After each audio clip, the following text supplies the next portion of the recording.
we start talking about crossing racial barriers, particularly in predominantly white settings, what people tend to want to do is just keep doing what we're doing and make sure that everyone knows that everyone's invited. In part because it might feel weird to do something different because it feels forced, like we're trying too hard.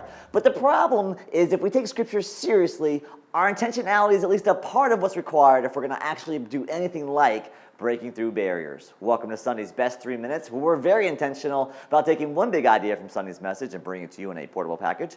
This is our last week in our Breaking Through series. We're looking at the New Testament book of Acts as the early church fumbles their way across racial and ethnic barriers in order to build the church Jesus had commanded them to build, made up of people from all over the earth. And in Acts chapter 11, the early Christians are scattered from their home base in Jerusalem, and initially they only share the message of Jesus with other Jews. Now this is a great example of the whole moving walkway effect we talked about 2 weeks ago. Even when we're displaced, we tend to kind of move toward people who are most like us. But a few folks step off the moving walkway and cross racial and ethnic divides. It reads, some of them, however, men from Cyprus and Cyrene, went to Antioch and began to speak to Greeks also. The Lord's hand was with them, and a great number of people believed and turned to the Lord.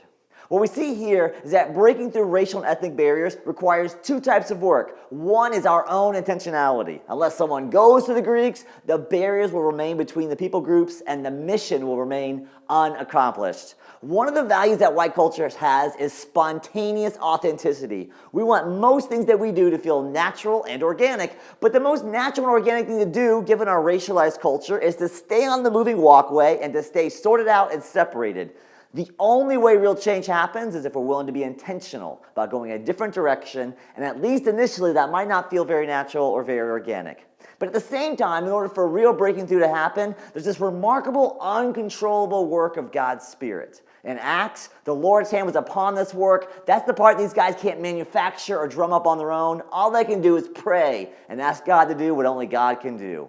Part of breaking through barriers requires both our own intentionality and the work of God's Spirit that only God can provide. As we close out this series, we just barely scraped the surface about how to break through barriers that have separated people in every culture since the beginning of time. But as we close, I want to invite you to consider the 4 ways that breaking through barriers can happen that we've talked about these last 4 weeks. Which of these might you need to intentionally step into this week? Talk about listening and stepping off the moving walkway that will move us into racialized patterns of behavior. We talked about confession and confessing prejudice in our own hearts. And we talked about intentionality and prayer for God to do what only God can do.